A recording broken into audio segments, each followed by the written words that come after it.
You're listening to Trending with Timmerie. So, what's trending? Solidarity HealthShare is simple to help pay for affordable, quality health care. They enable the community to share in each other's eligible medical expenses. You choose the doctor that you want to see. Even integrative and alternative medical treatments are eligible.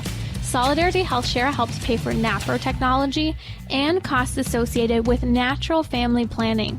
Solidarity HealthShare is dedicated to both faith and your health care. Information is available at solidarityhealthshare.org. So I wanted to invite my colleague here at Relevant Radio, who, congratulations, just got married this past Friday. Lucas Holt is a production associate here at Relevant Radio, helping to bring these great shows to air on Relevant Radio. Lucas, congratulations to you and your new wife, Gina. Thank you so much, Timmerie. Really excited to be with you and loving the conversation so far. Thank you. So how does it feel? You're a few days in to be a married man. You know, it's great. It's been really good. Still adjusting to living with another human being, but it's good.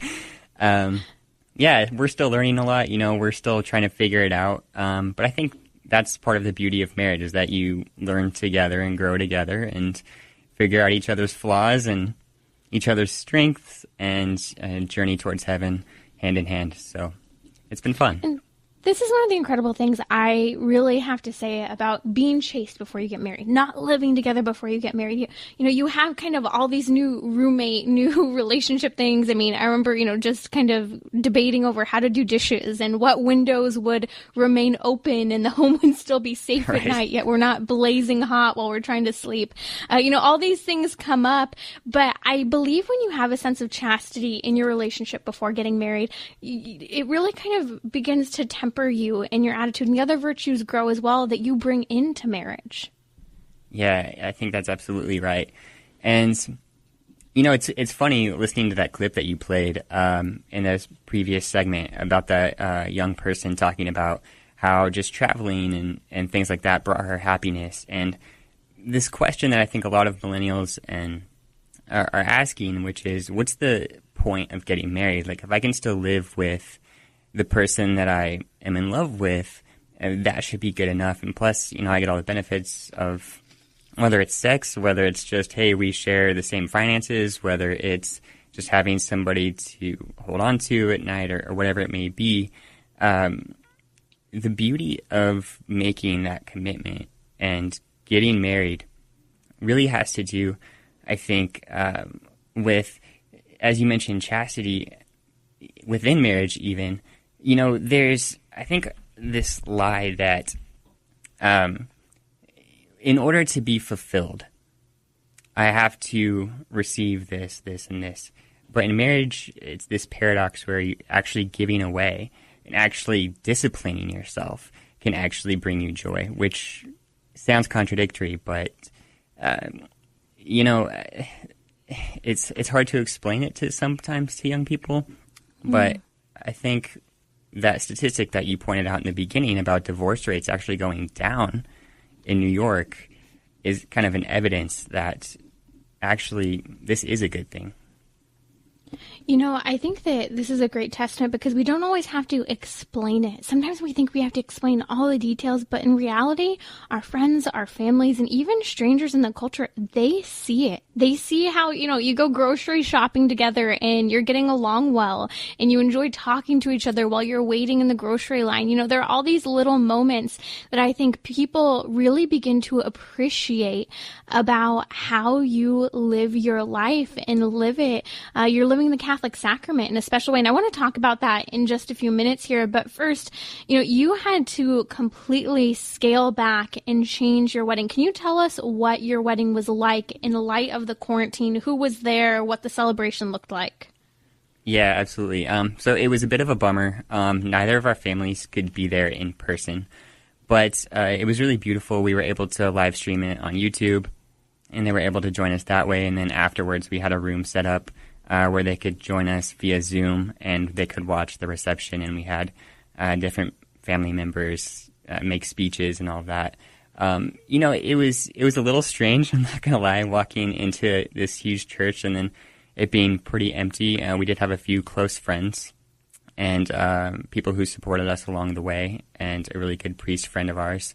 And so it was below 10 people, but I couldn't tell you how many people said, "Hey, that was such a beautiful wedding." And it just shows that the beauty of the sacrament, the beauty of the Mass, reaches beyond just the physical parameters that we have. And obviously being in person is ideal, but praise God for the gift of technology. And I hope your friend's wedding who's coming up is the same.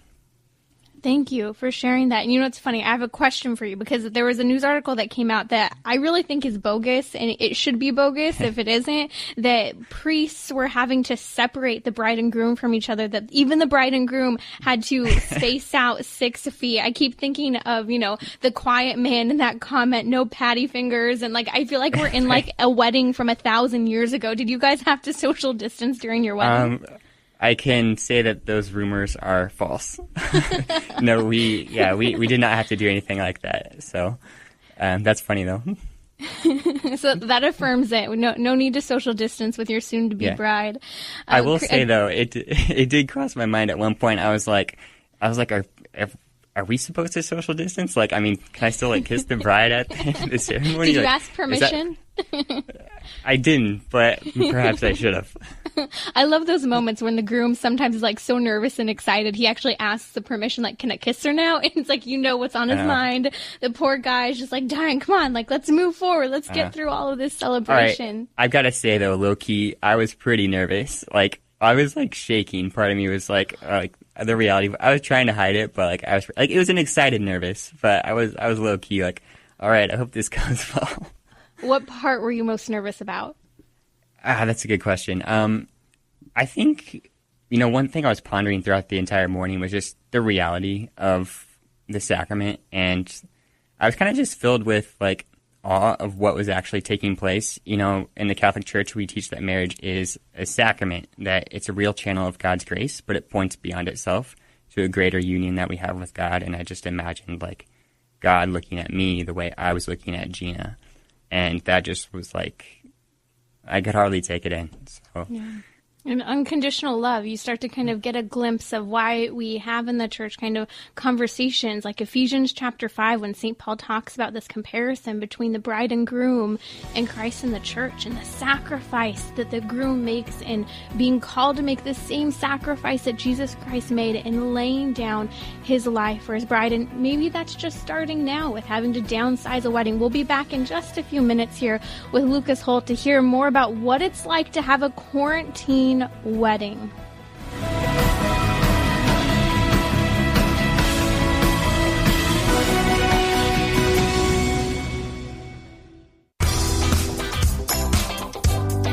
You're listening to Trending with Timmerie, and I'm so excited. My colleague here at Relevant Radio, Lucas Holt, has joined me. He is behind the scenes as a production associate for our shows here at Relevant Radio, and he was just married. If you're just joining us on Friday, Lucas, congratulations again to you and your bride, Gina. Tell me, how did this quarantine change your perspective on the celebration surrounding marriage? Yeah, thank you so much, Timmerie. That's a great question. I think one of the biggest things is that it really drew my attention to the sacramentality of marriage. So not just the party of getting together and celebrating and dancing and eating food, but what's this all about? Why is this a thing? And why has God instituted it? What are we really celebrating here? And the way I like to look at it, and hopefully this is correct. If my theology is wrong, correct me.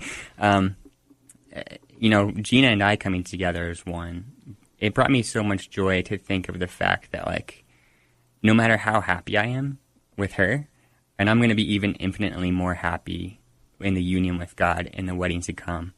And that's the cause for celebration. The fact that we have hope as followers of Christ, even if we may face trials right now, that ultimately we're going to be wed to our Maker, and that is cause for celebration and joy. Lucas, you really made me think of something I've seen in the culture that is so frustrating because, boy, it puts a lot of responsibility on one spouse. And that is this attitude that we sometimes have that the other spouse is responsible for making us happy. And if they're not making us happy, well, then we're just not happy. But the reality is, there are difficult times. There's sickness. There are financial struggles. There are fertility struggles. I mean, there are all these things that occur. And when there's that much pressure put on the other person, it destroys a marriage. But you have an incredible gift of insight right here at the beginning of your marriage that you recognize this is just a glimpse of what I'm ultimately looking for, to be united to our Lord Jesus Christ in heaven, and that he is my ultimate happiness, not my wife. And I think that's pretty profound coming from a newlywed right now. Well, I will say it's easier said than done.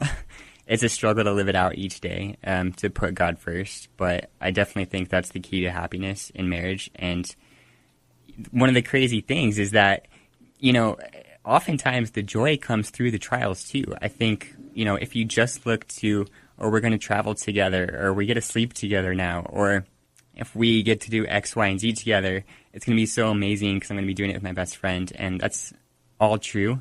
Those things are going to be great. But, I can't even tell you how many times, Timmerie, there's been times in Gina's engagement or when we were just dating where I was like really sick.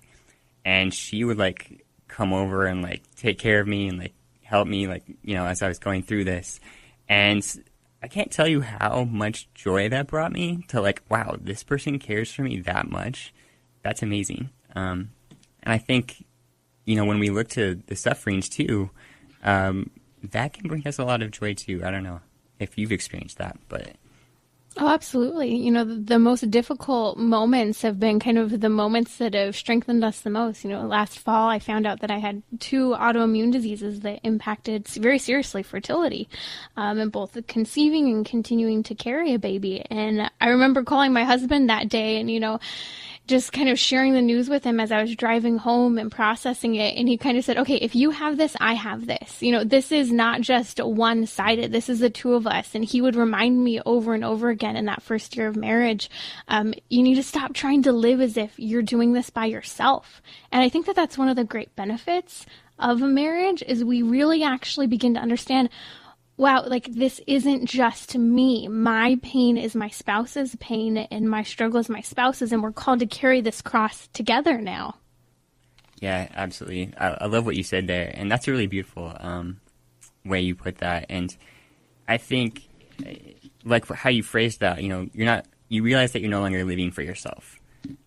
When you're just living for yourself, you're often going to be disappointed or let down, or find out that what you hoped really would give you meaning maybe didn't really give you as much meaning as you thought it would. But when you live together for God, it gives you that meaning. And that's a beautiful thing.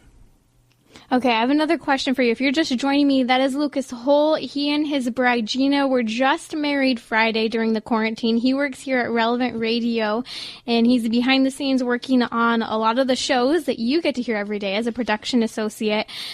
So here's my question. When I was engaged, a lot of people just sometimes even had a difficult time wrapping their head around, the change that marriage would bring. They're like, oh, nothing's changing that much because, people who didn't know me well, such as my Pilates clients, are like, oh, so what's really different? I said, well, we're planning where we're going to live together. And they'd go, hold on a second, you don't live together? No, we don't. They said, you never live together? No.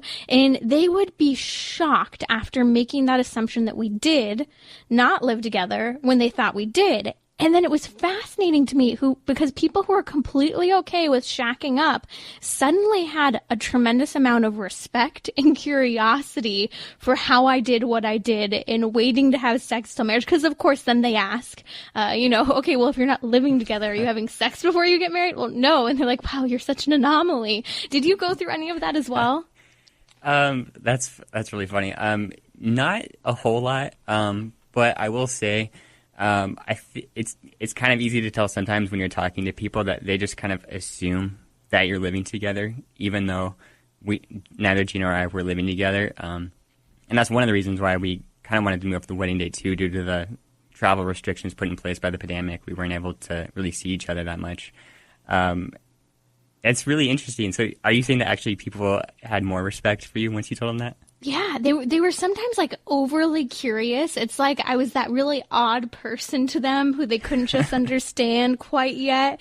And then they'd be like, okay, they go from like shocked and kind of think I was odd to, well, you're different and maybe that's okay. I have some respect for you. And then it would transition to where they're like, actually, what you have is kind of special. And there's something to this, and their questions would become more profound and less base as they'd start, because they'd be like, okay, so you're not having sex? You know, they would just be so baffled by this. And I think it's just such a testament, you know, when you are living a chaste lifestyle, when you are, you know, being willing and open to talk about it and show your witness, it really does have an influence on those around you without necessarily having to speak up. They can ask the questions that they want to ask.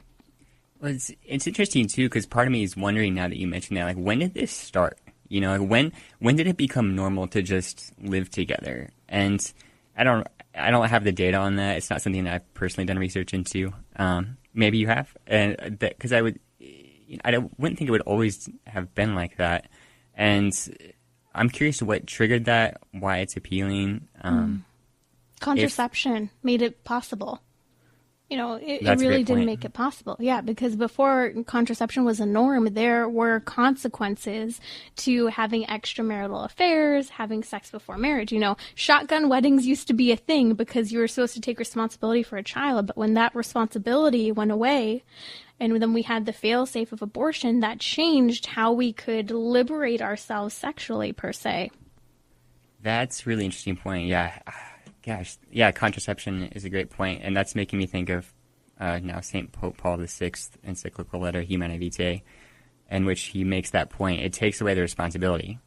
All of a sudden, sex becomes a means of utility, and if there aren't any consequences to sex, you can just have it. Well, why not just live with the person? I mean... Yeah. And that was, in the 60s, I think? So right, 69. You know, it's interesting you say that because during the break, Josh was asking you and I about, you know, being a married person, you know, how kind of do you respond to these questions that the culture has? And you and I were talking about how I saw it for my husband, and you've experienced this as well. There's this change in mission. There's like this whole new, your life begins to like orbit in an even clearer direction, and you have this deeper sense of responsibility. And Josh asked, you know, do people ever think that sounds chauvinistic and like, you know, it's male dominance and male control? And as you kind of just pointed to the encyclical Humanae Vitae from St. Pope Paul VI, no, it's the fact that there's a level of responsibility for the husband for the wife and the wife for the husband. And because we're different as men and women, the responsibilities look a little different. So that orients each of our mission in a very particular way. Yeah, and I find that true with my experience too.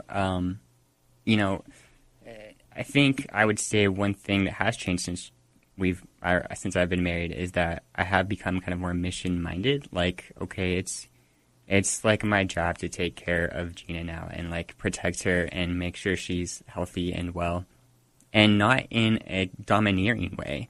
Like, I'm going to run things the way I see fit and all that, but ideally an attempt to in a self-sacrificial way, like Christ gave himself up for the church.